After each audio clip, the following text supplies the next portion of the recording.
Oi, gente! Sejam bem-vindos a mais um vídeo aqui no canal. Eu sou a Tuane e eu trago aqui pra vocês histórias sobrenaturais, reais, pesquisadas. Vou bem a fundo mesmo pra saber se elas realmente existem. Se você caiu de paraquedas por aqui, é novo aqui no canal, já aproveita, já se inscreve. Já deixa nos comentários se vocês estão gostando do conteúdo e que tipo de conteúdo vocês querem ver por aqui. Eu também conto os relatos que foram enviados por vocês. Nós estamos chegando no final de outubro, tá chegando a época do Halloween e eu quero muito fazer um especial de Halloween para vocês. Vou até anotar aqui de novo. Porque assim, gente, eu tenho um cronograma do que eu vou gravar.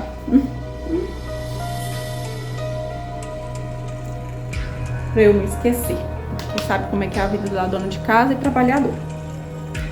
Então, eu já me perdi.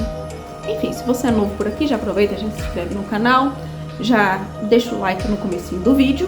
E assim, vocês me ajudam a crescer ainda mais na plataforma. Eu empaquei nos 358. A minha meta era chegar nos 500 até o final do mês, os 500 inscritos. Eu conto com vocês para me ajudar. Aqui em Brasília esfriou bastante. Uma chuvinha, um tempo bom. Queria estar dormindo, mas enfim, vamos lá. Gente, eu pesquisei vários locais. Relatos sobrenaturais mesmo. Reais. E são histórias bem interessantes. Eu vou começar por um lá de São Paulo. Vocês já ouviram falar no Hospital da Cruz Azul? Esse hospital realmente existe, tá? Ele foi fundado em 1925. E desde a sua fundação, ele passou por diversas expansões e atualizações ao longo da sua história. Então, muitas coisas você não consegue achar, porque é um hospital muito antigo. E algumas documentações foram perdidas. Gente, ele é imenso, imenso. E ele tem a estrutura bem antiga. Bem antigas. Como é que eu vou falar pra vocês? Bem provincial. Parece um castelo, bem... É uma arquitetura muito bonita. Muito bonita. Esse hospital, ele fica ali na região central de São Paulo. E ele tem uma ala antiga que está desativada desde os anos 80. Alguns médicos mais velhos contam que, naquela época, o setor de internação feminina sofria com constantes quedas de energia, mesmo com novos geradores. Muitos desses médicos já estão aposentados. Durante essas falhas da queda de energia, uma mulher era vista andando ali pelos corredores, e ela estava vestida inteiramente de branco, segurando um terço. Enfermeiras relatavam que ela parava diante de determinados quartos ali e olhava para dentro e fazia o sinal da cruz e sussurrava: a hora chegou. Lembrando que nesses tempos mais antigos eram separados as alas feminina e masculina, e a igreja tomava conta de vários locais, não só da igreja em si, de hospitais, escolas. Tinha muita gente da igreja infiltrada. Quando ela passava nas portas e falava a hora chegou, o paciente que estava naquele quarto morria, mesmo os que estavam se recuperando muito bem. Um dos seguranças, aqui nós vamos chamar ele de Antônio, decidiu seguir essa mulher à noite. Ele conta que essa mulher caminhava sem ruído nenhum e que o som das contas do terço ecoava, como se ela estivesse contando dentro da sua cabeça, as continhas. A gente vai orando e vai passando, né? rezando o terço. E quando ele virou o corredor e entrou na antiga capela, ela virou e entrou na antiga capela. O Antônio continuou a seguindo. Só que ela atravessou a parede e sumiu diante de um crucifixo na capela que estava rachado. Dias depois, Antônio pediu conta, não quis mais voltar por emprego. O padre, que era responsável pelo hospital, anos mais tarde, afirmou ali que uma freira morreu ali, naquela ala, em 1957, após uma infecção contraída cuidando de doentes terminais. Desde então, funcionários mais antigos rezam antes de cada plantão noturno, temendo ouvir o som do terço se arrastando pelo piso. Dizem que ela não vem buscar, ela só vem avisar que a hora está chegando. Vocês acreditam nisso? Em avisos? Vamos para o próximo. Este caso aconteceu em Recife, lá em Pernambuco. É o caso da menina do terço quebrado. Começou ali durante a procissão de Nossa Senhora das Dores, em 1998. Testemunhas dizem que uma garotinha com cerca de 7 anos caminhava descalça ali entre os fiéis. E ela estava vestida com um vestido azul claro, e estava segurando um terço partido ao meio, como se o terço tivesse arrebentado. E ela pedia para que as pessoas rezassem ali com ela. Uma mulher, que aqui eu vou chamar de Joana, estava acompanhando essa procissão e aceitou rezar com a menina. Ela contou que, após tocar o terço, sentiu um frio intenso subir por seus braços. E a menina olhou para ela com os olhos completamente negros. Joana desmaiou e ela foi socorrida. Gente, quando eu vejo olhos negros, eu só penso que essa pessoa veio de Sete Além. Quando a Joana acordou, o terço estava em suas mãos, mas a menina havia sumido. A polícia chegou até a investigar esse caso, pois outras 3 pessoas relataram a mesma criança, só que foram em anos diferentes e sempre no mesmo local e com o mesmo terço quebrado.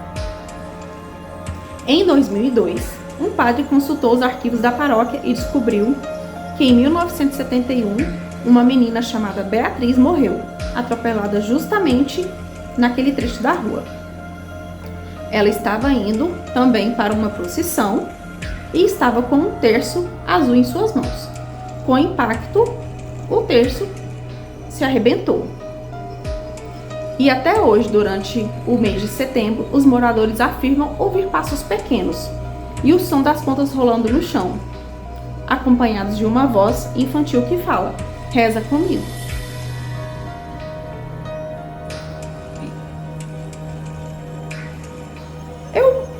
Tuane, por ser uma criança, eu não acredito que ela tenha ficado ali não, até por ser muito nova.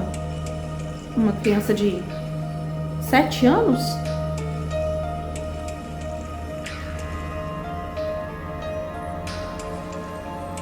Sim, aparentemente 7 anos. Uma garotinha de aproximadamente 7 anos.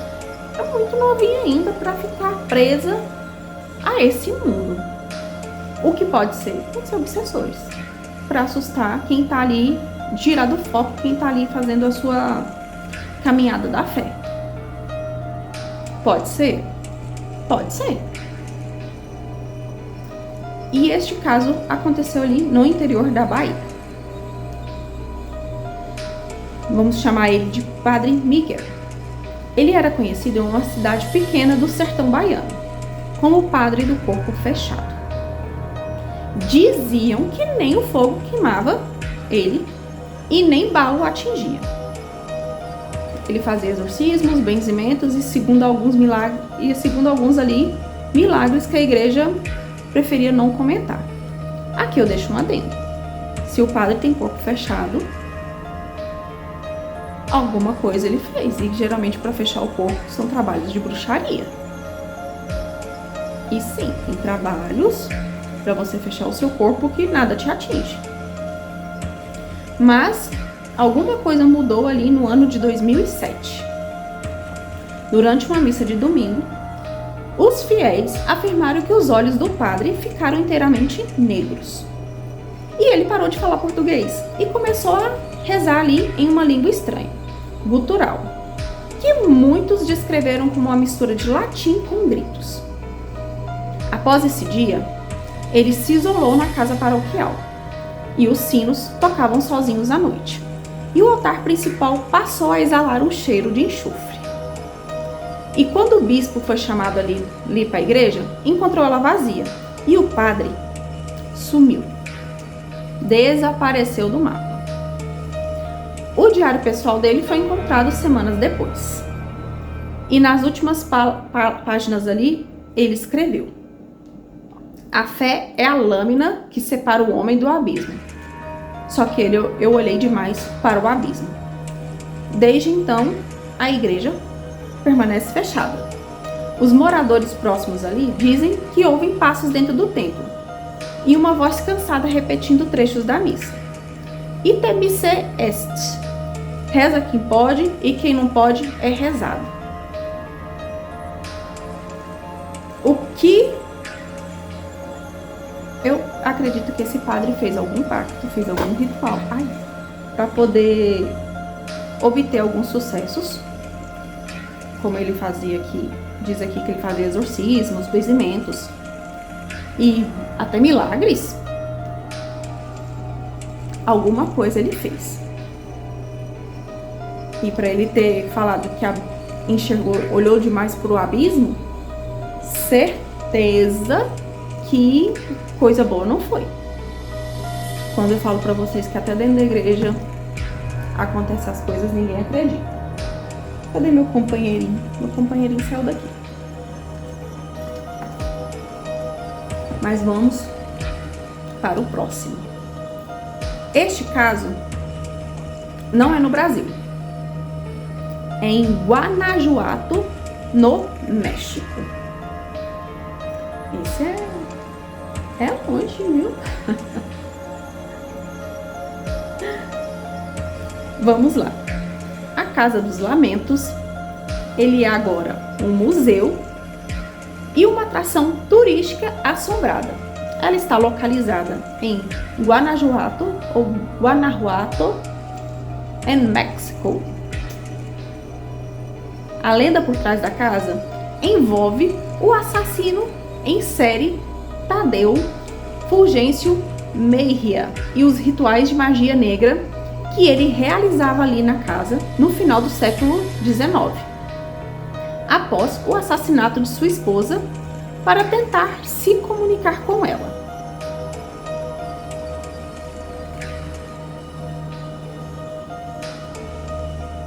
O Tadeu, ele era um homem rico, muito rico, e ele acreditava que ele conseguiria trazer a sua esposa de volta, não só se comunicar, mas ele jurava que conseguiria trazê-la de volta à vida.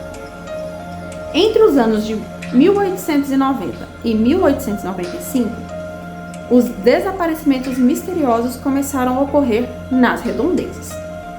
Os vizinhos relatavam ouvir gritos vindos do porão da casa, misturados a orações em latim e batidas metálicas, como se alguém estivesse acorrentado ali. Décadas depois, durante uma restauração, escavaram o subsolo e encontraram restos de mais de 50 corpos, todos com sinais de tortura ritualística. As paredes estavam cobertas de inscrições religiosas e sobre uma mesa havia um rosário com contas manchadas de sangue. Os turistas que visitam a casa dizem sentir o ar pesado na garganta e ouvir vozes suplicando: La Salvation Duele. É como se a salvação doesse. Um guia local afirmou uma certa noite que viu uma figura masculina chorando, ajoelhada diante de um altar improvisado no porão. Quando ele se aproximou, a figura levantou a cabeça e, segundo ele, o rosto era do Tadeu, idêntico às fotos antigas. Dizem que o som dos lamentos ainda ecoa, porque algumas almas nunca aprenderam ali a ficar em silêncio. Hoje, os visitantes podem fazer um tour guiado e nesse tour eles contam a história da lenda com elementos de terror e susto. Dentro da casa tem exposições e dioramas que remetem ali aos eventos mórbidos que aconteceram na casa. Tem caveiras, correntes e até objetos de magia negra. A casa é muito popular e é uma experiência assustadora para quem busca isso. E o guia utiliza bastante elementos de criatividade e humor para tornar aquela experiência mais envolvente. E sim, tem documentários sobre a Casa dos Lamentos. Lá funciona de segunda a sexta e eu não consegui obter foi o valor. Parece que custa em torno de 34 pesos mexicanos.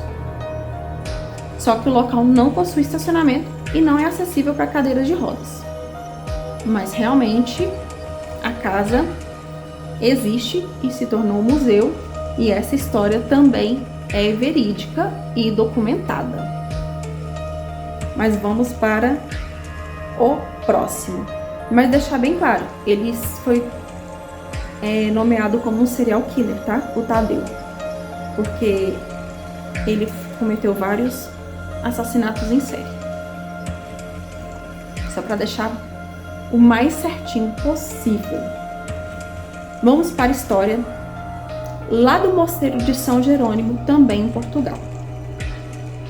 Fora do Brasil, também em Portugal. Eu acabei de falar que é do México, gente. Este mosteiro está em ruína há mais de um século. E ele foi palco de relatos muito estranhos. E já foram registrados ali por exploradores espirituais em Portugal. Em 2013, um grupo de jovens entrou no local ali para fazer uma exploração noturna e filmaram. Por volta das 2 da manhã, eles passaram por um antigo refeitório e ouviram passos ritmados, como se alguém estivesse rezando de joelhos. A câmera captou uma figura vestida com um hábito marrom, ajoelhada diante de um crucifixo sem Cristo. Eles chamaram, mas a figura não respondeu. Quando um dos rapazes ali se aproximou e iluminou com a lanterna, viu que esse homem estava sem rosto, apenas uma superfície lisa e pálida, onde deveria haver olhos, bocas e nariz. O ar ficou pesado e todos ouviram uma voz que foi sussurrada dentro das suas cabeças. A fé me tirou o rosto, mas não a alma. As câmeras desligaram sozinhas. E quando o grupo conseguiu sair, um deles ali, o cinegrafista, teve queimaduras de 1º grau nas mãos, como se estivesse segurando algo em brasa. Dias depois, eles foram analisar os vídeos. A gravação terminava exatamente quando a figura levantava a cabeça. Os dados ali não foram recuperados. O arquivo foi totalmente corrompido.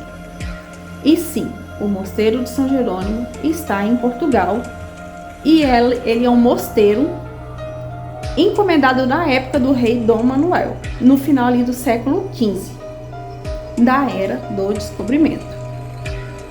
Você consegue visitar hoje a igreja. O mosteiro em si não tem, mas a igreja você consegue visitar. Na verdade, o mosteiro consegue sim. Você consegue ver as clausuras, mas é pago.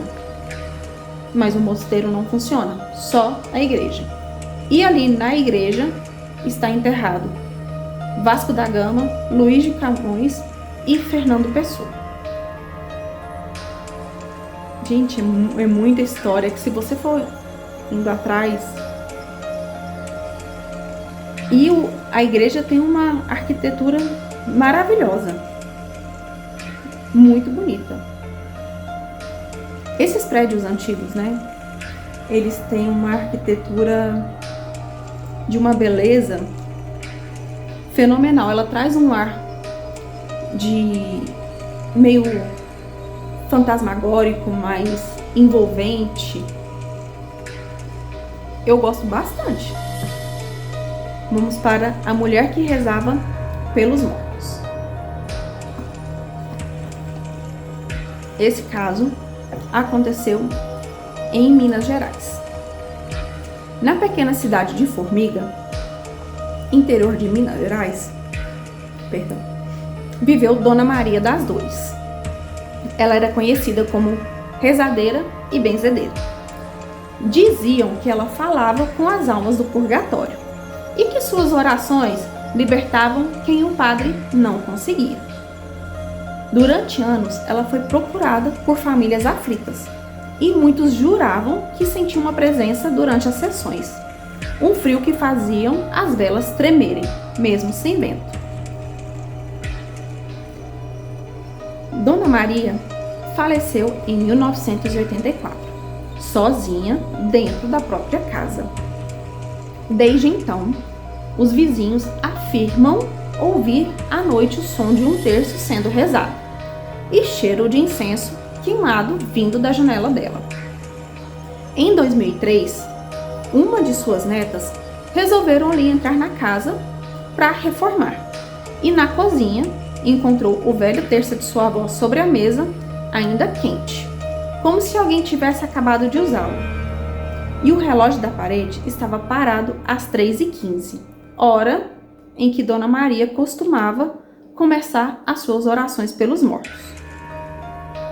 Os moradores dizem que nas madrugadas de finados, o som da voz dela é ouvido no cemitério local, rezando entre os túmulos. Eu não sei se tem muitos católicos aqui, mas as pessoas seguram o terço geralmente assim, com as duas mãos, aí vai girando para rezar o terço. Na minha época de católico, eu acho que eu nem lembro mais. Mas a cidade de Formiga não tem só o caso da Dona Maria das Dores. Dona Maria Rodrigues Furtuosa também rezava pelos mortos, segundo a lenda popular da cidade. Ela foi enterrada viva por engano no início do século passado. O trágico episódio fez com que o povo, ao longo do tempo, passasse a visitar o seu túmulo para rezar por sua alma e pedir a sua intercessão. Que triste. Mas também não tem só a da Maria Rodrigues. Tem também a história da Norminha de Lourdes, que também atrai visitantes por questões de fé. Quando você vai para essas cidadezinhas, você descobre várias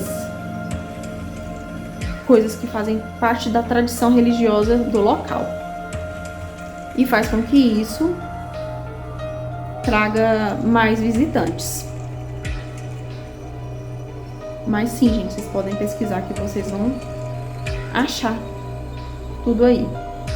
A Maria, ela foi diagnosticada de uma forma errada com varíola.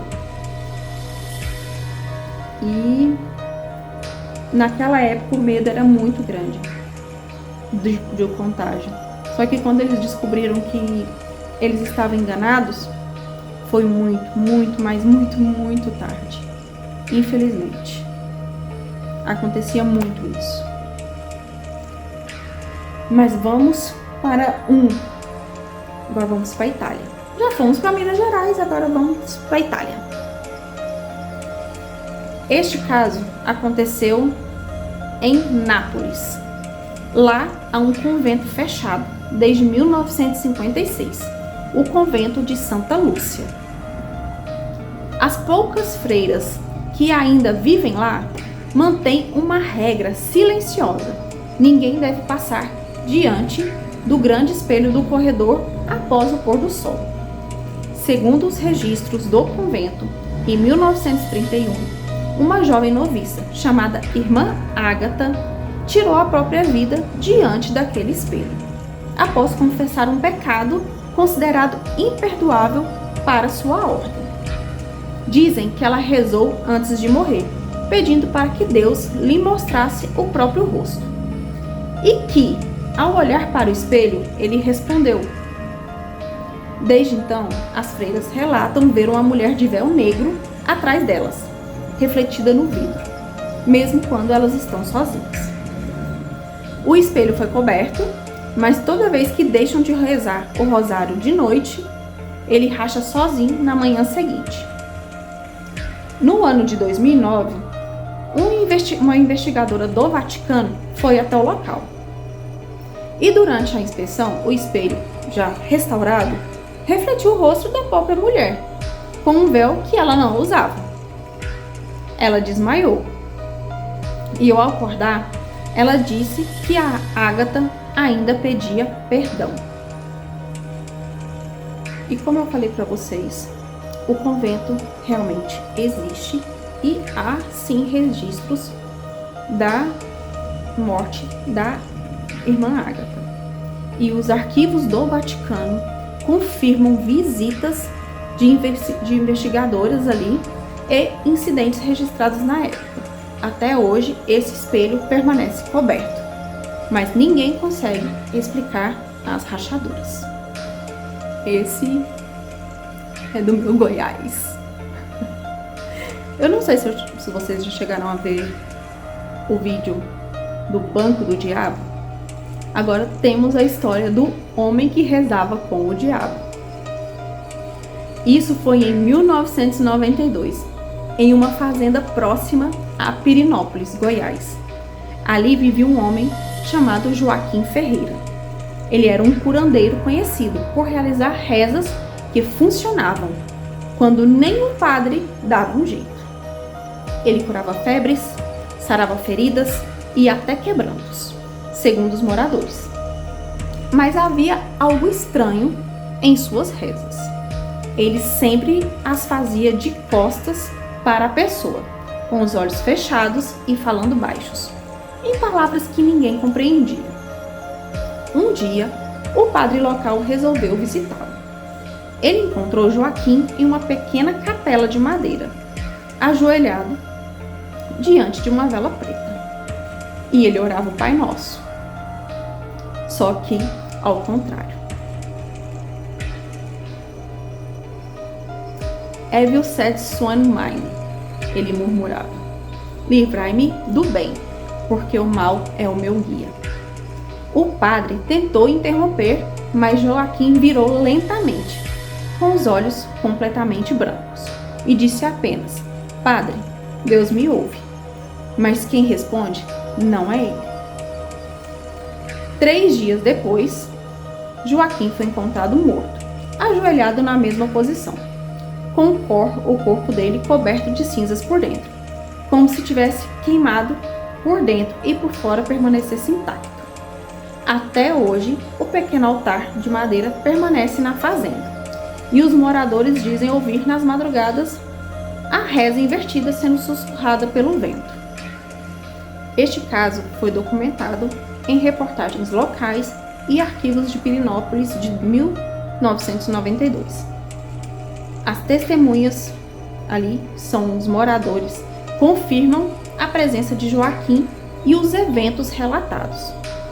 Mas ninguém conseguiu explicar como o seu corpo ficou naquele estado após a morte.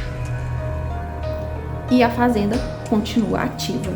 Só que aqui não vamos falar o nome dela, tá?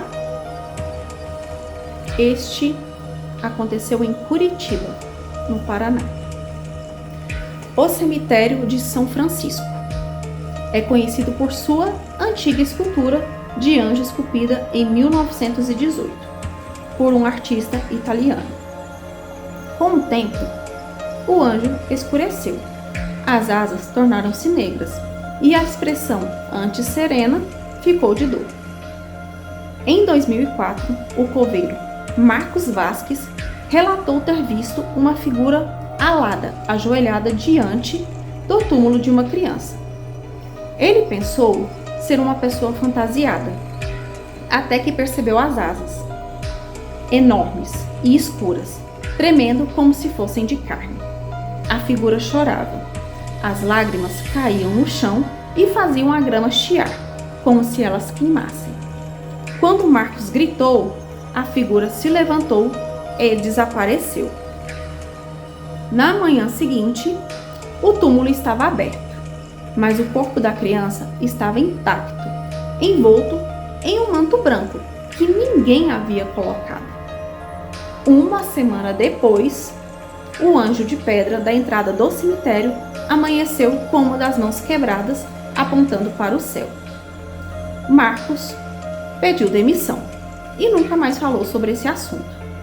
E quem visita o local à noite garante ver que a estátua começa a chorar. E ao amanhecer, ao redor dela está sempre úmido, mesmo nos dias de seca. Marcos Vasques realmente trabalhou como coveiro e deixou relatos registrados em jornais e arquivos da cidade em 2004. Até hoje, este fenômeno permanece sem explicação. O Mosteiro da Voz de Cristo. Este caso aconteceu em Toledo, na Espanha. No interior de Toledo, um mosteiro do século XVII, conhecido como San Bartolomé de la Penitência, foi interditado após relatos de vozes e cânticos sem origem. Em 1982, monges que ainda viviam lá diziam ouvir toda madrugada um canto profundo vindo de paredes, uma voz masculina triste que entoava hinos gregorianos antigos. Eles acreditavam ser manifestações de Cristo consolando as almas. Mas um dos monges, o Frei Rafael, começou a perceber algo diferente. A melodia, quando traduzida, dizia: "Não me salvem, eu ainda sofro." Intrigado, Frei Rafael seguiu o som durante a madrugada. O eco o levou até uma parede antiga lá da sacristia. Atrás dela, descobriram um pequeno espaço selado e dentro, ossos humanos, todas as mãos amarradas com cordas antigas. Os registros históricos mostram que, durante a Inquisição, monges considerados hereges foram sepultados vivos ali dentro. Depois que os ossos foram retirados e enterrados no cemitério local, o cântico cessou. Mas anos depois, turistas que visitaram o local afirmaram ouvir as vozes ao longe, e quando o áudio foi analisado, havia uma frase final dita em latim: "Você me audis, sed non me videtes", ou "Vocês ouvem minha voz, mas não me veem." É como se algumas preces nunca chegassem aos céus, mas que elas ainda estivessem ali ecoando pelas paredes. O som dos cânticos, desses cantos, foi registrado pelos pesquisadores espanhóis, e a documentação da descoberta dos ossos também está registrada ali. Nenhuma explicação oficial foi fornecida sobre os fenômenos sonoros. Vocês conseguem achar isso em um estudo do Instituto Parapsicológico de Madrid, ali de 1983. Já esse é a Capela das Almas Gritantes. Fica em Borgonha, na França. O nome aqui está em inglês. A Capela de Saint-Croix. Ela foi erguida em 1620 e sempre foi conhecida por um fenômeno inexplicável. Mesmo ela vazia, era possível ouvir orações, choros e gritos baixos, como se dezenas de pessoas rezassem juntas e sofressem. Em 1998, o padre Lucien Morel decidiu gravar os sons durante uma noite inteira. Quando ele reproduziu a fita, ouviu claramente várias vozes suplicando em francês antigo: Pardonne-nous, Seigneur, nous n'avons pas cru assez. Como se diz, perdoa-nos, Senhor, não acreditamos o bastante. Anos depois, historiadores descobriram que, durante a peste negra, a capela foi usada como abrigo para os doentes, que nunca foram socorridos. Eles foram trancados lá dentro e morreram rezando. O padre Lucien continuou essa gravação por meses. Na última fita, já com a voz trêmula, ele diz: eles rezam mais forte quando eu rezo junto. Após essa gravação, o padre desapareceu. Essa capela foi lacrada, mas quem passa pela estrada à noite ainda escuta um coro distante. E entre as vozes uma masculina dizendo: rezem conosco. As gravações do padre Lucien Moreau foram documentadas pelo Centre Européen d'Etudes Paranormales em Paris 2001.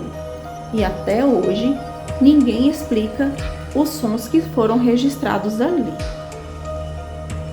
Gente, vamos pro último de hoje, senão o vídeo vai ficar muito longo. Ainda tem mais 6. Sim, e dentro desses 6, tem mais do Brasil. Sim. Ai, senão o vídeo vai ficar muito longo. Vamos lá.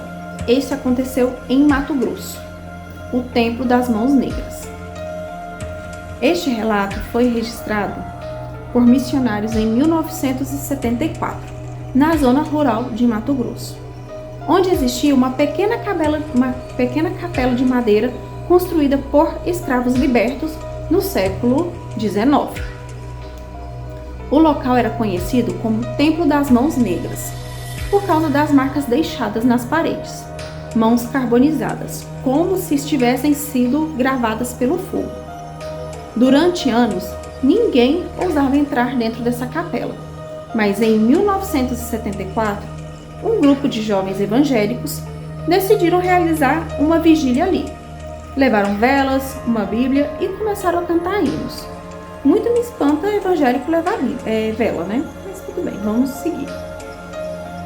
À meia-noite, o vento apagou as velas e o som de palmas começou a ecoar pelo altar. Palmas lentas, pesadas, acompanhadas de sussurros. As paredes começaram a brilhar, revelando novas marcas de mãos surgindo no mesmo instante, como se algo invisível pressionasse a madeira por dentro. Um dos jovens ali gritou e o resto fugiu. Quando voltaram ao amanhecer, encontraram a Bíblia aberta no chão, bem na passagem de Isaías 47:14, que diz: eis que o fogo os consumirá, e não haverá quem os salve da chama. O templo foi destruído dias depois por um incêndio, sem origem identificada. Mas moradores afirmam que, quando o céu ameaça chover, o cheiro de madeira queimada ainda toma o ar, e que as mãos reaparecem desenhadas na lama. O Templo das Mãos Negras realmente existiu. Ele foi construído por ex-escravos e tem registros de missionários de 1974. As marcas nas paredes e o incêndio são mencionados em manuscritos da Missão Sagrada do Pantanal. E até hoje, ninguém conseguiu explicar o que de fato se deu por esses fenômenos que foi relatado. O que aconteceu de fato para que esses fenômenos tenham ocorrido. Todas essas histórias estão documentadas, vocês podem pesquisar. Tem algumas que é muito difícil achar. Você vai achar no Duck. Ai, meu Deus, eu esqueci o nome. E eu já fechei aqui. Eu vou ter que voltar lá na página do Daniel Lopes para pegar o nome. Que você encontra muito mais informações do que no Google. É como se ele fosse uma pesquisa mais dark da internet. E esse é o vídeo de hoje, eu vou ficando por aqui. Espero que vocês tenham gostado do conteúdo. Eu tento trazer aqui para vocês as fontes, para vocês terem certeza de que esses relatos aconteceram. E deixe nos comentários se vocês estão gostando desse tipo de conteúdo. Eu estou juntando um pouquinho mais de relatos de vocês para fazer um vídeo um pouquinho mais longo, de pelo menos uns 40 minutos. Assim que eu tiver uma boa quantidade, eu já gravo. Eu acredito que até sábado eu consigo uma boa quantidade. Eu vou ficando por aqui, beijos e até o próximo vídeo.